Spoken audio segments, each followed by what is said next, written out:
Do you ever wonder if you've been marked? You survived the spectral sales event. You've seen the haunting results of life consumed by cheap thrills and impulse buys, courtesy of Wally Wimp and the Emporium. Now we move beyond the satire. Tonight, we open the door to the true source of that mundane dread.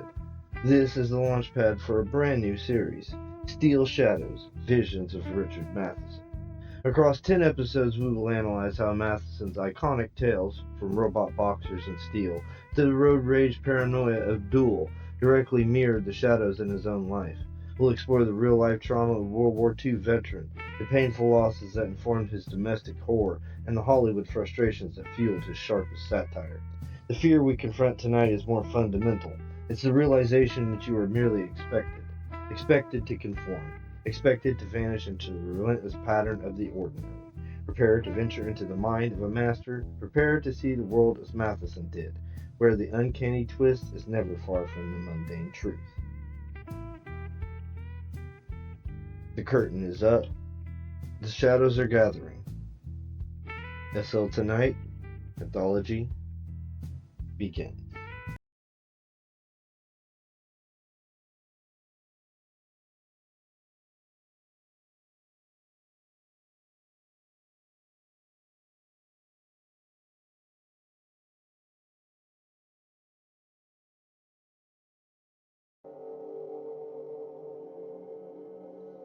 Good evening, seekers of the mechanical macabre, and welcome to SL Tonight, where we explore the unsettling innovations of Richard Matheson, the horror pioneer who penned 14 novels and 16 Twilight Zone episodes.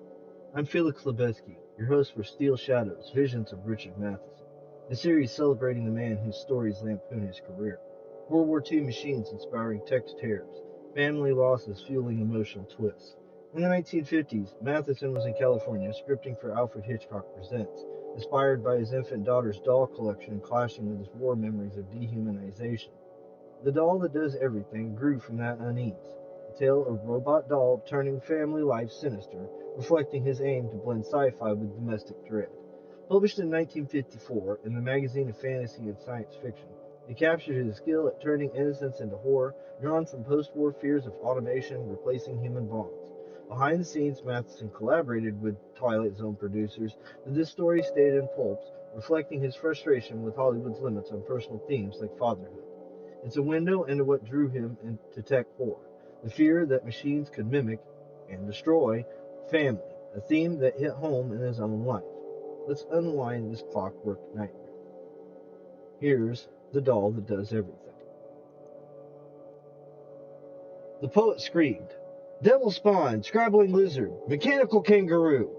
His scraggly frame went leaping through the doorway, then locked into paralysis. "Fiend!" he gagged. The object of this model-faced abuse squatted oblivious in a snowbank of confettied manuscript. Manuscript delivered as sweaty gestation, typewritten in quivering agony. "Foaming mood-struck octopus, shovel-handed ape." The blood-laced eyes of Ruth Lynn Boson bagged gibbously behind their horn-rimmed lenses. At hipless sides, his fingers shook like leprous string beans in a gale. Ulcers within ulcers throbbed. "Hun," he raged anew. "Goth, Apache, demented nihilist." So a saliva dribbled from his teething maw. Little Gardner Boson bestowed a one-toothed grin upon his palsy sire. Shredded poetry filtered through his stubby fist as the semi-spheroid of his bottom hovered dampishly above each lacerated amphibrac with ambic veration. Ruslan Boson groaned a soul-racking groan. "Confusing," he lamented in a trembling voice. "Untrammeled farrago." Then suddenly his eyes embossed into metallic orbs, his fingers petrified into a strangler's pose. "I'll do him in," he gibbered faintly. "I'll snap his hyoid with a brace of thumbs." Upon this juncture, Athleen Boson, smock bespattered, hands adrip with sloppy clay, swept into the room like a wrath of vengeance resurrected from the mud. "What now?" she asked, acidulous through gritted teeth. "Look! Look!" Ruthlyn Boson's forefinger jabbed fitfully as he pointed towards their sniggering child. "He's destroyed my song of sconks." His 20/90 eyes went bulgy mad. "I'll carve him," he foreboded in a rupee whisper. "I'll carve the shriveled little viper." "Oh, look out!" Athene commanded, pulling back her butcher-bent spouse and dragged up her son by his jewel-soaked undershirt. Suspended under heaps of riven news, he eyed his mother with a saucy aspect. "Well!" she snapped, and then let him have one soundly on his bulbous rump. Gardner Bosun screeched an inflammatory protest, was shown the door, and exited, his little brain already cocked for further action. The residue of clay upon his diaper, he waddled, saucer-eyed, into the plateau of breakables which was the living room, as Athene turned to see her husband on his knees, aghast in the rubble of a decade's labor. "I shall destroy myself," the poet mumbled, sagging-shouldered. "I'll inject my veins with lethal juices." Get up, said Athene crispy, face a sour mask. Mifflin found her to his feet. "I'll kill him, yes, I'll kill the wizened beast," he said in a hollow-hearted shock. "That's no solution," said his wife, even though her eyes grew soft a moment as she dreamed of nudging Gardner into a vat of alligators. Her full lips quivered on the brink of toneless smiling.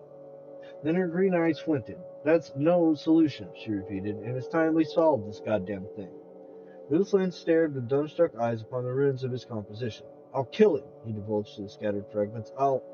"Ruthland, listen to me," said his wife, clay-soaked fingers clenching into fists. His spiritless gaze lifted for a moment. "Gardner needs a playmate," she declared. "I read it in a book. He needs a playmate." "I'll kill him," mumbled Ruthland. "Will you listen? Kill him. I'll tell you, Gardner has to have a playmate. I don't care whether we can afford it or not. He needs a playmate." "Kill," the poet hissed. "Kill. I don't care if we haven't got a cent. You want time for poetry, and I want time for sculpting. My songs of sconce." "Ruthland Bosun!" Athene screamed, a moment's time before the deafening shatter of a vase. "Good God, what now?" Athene exclaimed.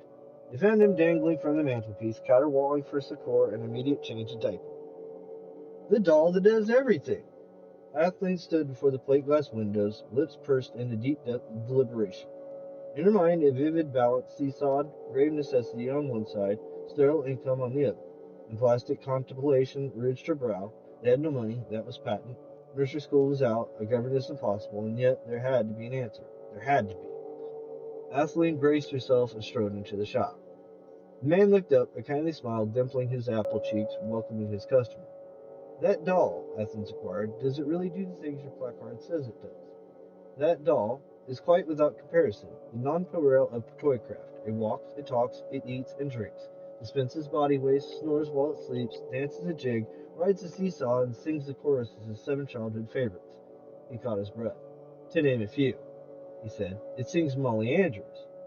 What is the cost of it? Swims to crawl for 50 feet, it reads a book, plays 13 simple etudes on the pianoforte, mows the lawn, changes its own diapers, climbs a tree, and burps. What is the price of—" "And it grows," the salesman said. "It grows," the man reiterated, slit-eyed. "Within its plastic body are all the cells and protoplasm necessary for a cycle of maturation lasting up to 20 years. Athene gaped. "At 1,750, an obvious bargain." The man concluded. "Shall I have it wrapped, or would you rather walk it home?" A swarm of eager hornets, each a thought, buzzed inside the head of Athene Bosun. There's the perfect playmate for little Gart. 1,750, though. Ruth's scream would shatter windows when he saw the tag. "You can't go wrong," the salesman said. "He needs a playmate." "Time payments can easily be arranged." The salesman guessed her plight and fired his coup de grace. All thoughts disappeared like ships swept off a gambling table. Athene's eyes caught fire. A sudden smile pulled up her lip ends. "A boy doll," she requested eagerly. 1 year old. The salesman hurried to his shelves. No windows broke, but Athlene's ears rang for half an hour after. "Are you mad?" her husband screamed and plunged into strident blades into her brain. 1,750? We can pay on time. With what? Rejection slips and clay? Would you rather have your son alone all day, wandering through the house, tearing, cracking, ripping, crushing? Ruthland winced at every word as if they were spiked shillelagh blows crushing into his head. His eyes fell shut behind the quarter-inch lenses. He shuddered fitfully. "Enough," he muttered, pale hand raised, surrendering. "Enough, enough." "Let's bring the doll to Gardner," Athene said excitedly. They hurried to the little bedroom of their son and found him tearing down the curtains. The hissing, taunt-cheeked Ruthland jerked him off the windowsill and knuckle-rapped him on the skull. Gardner blinked once, his beady eyes. "Put him down," Athene said quickly. Let him see. Gardner stared with one tooth mouth ajar at the little doll that stood so silently before him. The doll was just about his size, dark-haired, blue-eyed, flesh-colored, diapered, exactly like a real boy. He blinked furiously. Activate the mechanism, Ruth Lynn whispered, and Athene leaned over, pushed the tiny button. Gardner toppled back in drooling consternation as the little boy grinned at him. Ba-bee, ba-ba, Gardner cried hysterically. Ba-bee, ba-ba, echoed the doll. Gardner scuttled back, wide-eyed, and from a wary crouch observed the little boy doll waddling toward him. Restrained from further retreat by the wall, he cringed with tense astonishment until the doll clicked to a halt before him. Ba-bee, ba-ba, the boy doll grinned again, then burped a single time and started into a jig on the linoleum. Gardner's pudgy lips spread out abruptly in an idiotic grin. He gurgled happily. His parents' eyes went shut as one, beatific smiles creased their grateful faces. All thoughts of financial caviling vanished. Oh, Athene whispered wonderingly. I can't believe it's true, her husband said, guttural with awe. For weeks they were inseparable, Gardner and his motor-driven friend. They squatted down together, exchanged moon-eyed glances, chuckling over intimate jollities, and in general relishing to the full their drooly tete-a-tetes. Whatever Gardner did, the doll did too. As for Ruthline and Athelin, they rejoiced in the advent of their near-forgotten peace. Nerve-knotting screams no longer hammered Malus on Incus, and the sound of breaking things was not upon the air. Ruthline posied and Atheline tilted, all in a bliss of Sabbath privacy. You see, she said across the dinner table of an evening, it was all he needed, a companion. And Ruthline bowed his head in a sullen tribute to his wife's perpacity. True, 'tis true, he whispered happily. A week, a month, then gradually the metamorphosis. Ruslan, bogged in sticky pentameter, looked up one morning, eyes marvelized. Hark, he murmured. The sound of dismemberment of plaything. Ruslan hastened to the nursery to find his only begotten ripped cotton entrails from a heretofore respected doll. The gloom-eyed poet stood outside the room, his heartbeat dwindling to a sickened thud of old, while in the nursery Gardner disemboweled and the doll sat on the floor observing. No, the poet murmured, sensing it was yes. He crept away, somehow managing to convince himself it was an accident. However, early the following afternoon at lunch, the fingers of both Ruth Lane and his wife pressed in so sharply on their sandwiches that slices of tomato popped across the air and into the coffee. What, said Athleen horribly, is that? Gardner and his doll were found ensconced in the rubble of what had been, in happier times, a potted flame. The doll was watching with glassy interest as Gardner heaved up palmfuls of the blackish earth which rained in dirty crumbs upon the rug. No, the poet said, ulcers revivified, and no, the echo fell from Athleen's paling lips. Their son was spanked and put to bed, the doll was barricaded in the closet. A wounded caterwauling in their ears, the wife and husband twitched through wordless lunch while acids bred viler acids in their spasmed stomachs. One remark alone was spoken as they faltered through their separate works, and Athleen said it was an accident. But in the following week, they had to leave their work exactly 87 times. Once it was Gardner thrashing and pulling down draperies in the living room. Another time it was Gardner playing piano with a hammer in response to the doll's performance of Bach Bavard. Still another time and after time, it was a rash of knocked-down objects ranging from jam jars to chairs.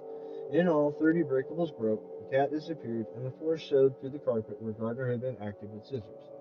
At the end of the 2 days, Mosins posied and sculpted with eyes embossed and white lips rigid over grinding teeth. At the end of 4, their bodies underwent a petrifying process, their brains began to ossify. By the week's end, after many a flirt and flutter of their viscera, they sat or stood in palsied silence, waiting for new outrages and dreaming of violent infanticide. The end arrived. One evening, suffered at a pitcherful of stomach-easing seltzers, Athleen and her husband sat like rigor mortised scarecrows in their chairs, their eyes 4 balls of blood-threaded stupor. What are we to do? The spirit-broken Ruthling muttered. Athleen's head moved side to side in negating jerks. I thought the doll, she started, then a louder voice jerked away. The doll has done no good, lamented Ruthling. We're right back where we started, and deeper still by 1,750 since you say the doll cannot be exchanged. It can't, she said, Athleen. It's... She was caught in mid-word by the noise. There's a moist and slapping sound like someone heaving mud against the wall. Mud or... No, Athleen raised her soul-bruised eyes. Oh, no. A sudden spastic flopping of her sandals on the floor, syncopated with the blood-wild pounding of her heart. Her husband followed on his broomstick legs, lips a trembling circle of misgivings. My figure, Etheline screamed, standing a stricken marble in the studio doorway, staring ashen-faced upon the ghastly sight. Gardner and the doll were playing Hit the Roses on the wallpaper, using for ammunition great doughy blobs of clay ripped from Atheline's uncompleted statue. Atheline and Ruthline stood in horror-struck dumbness, staring at the doll, who, in the mental numbing of its skull, had fashioned new synaptic joinings, and to the jigging and climbing and the burping added flinging of the clay. And suddenly it was clear. The falling plant, the broken vases, and the jars on high shelves, Gardner needed help for things like that. Ruthline Boson seared a grisly future, i.e., the grisly past times two, all the good torments of living with Gardner, but multiplied by the presence of the doll. Get that metal monster from this house, Ruthline mumbled to his wife through concrete lips. But there's no exchange. Then it's me for the can opener, the poet rasped, backing away on rock-like legs. It's not the doll's fault, Etheline shouted. What good will tearing up the doll do? It's Gardner. It's that horrid thing we made together. Vill's eyes clicked sharply in their sockets as he looked from doll to son and back again and knew the hideous truth of her remark. It was their son. The doll just imitated. The doll would do whatever it was made to do.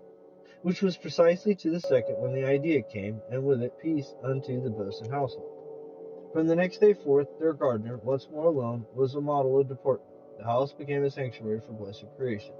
Everything was perfect. It was only 20 years later when a college-going gardener Bosun met a wriggly sophomore and blew 13 gaskets in his generator that the ugly truth came out.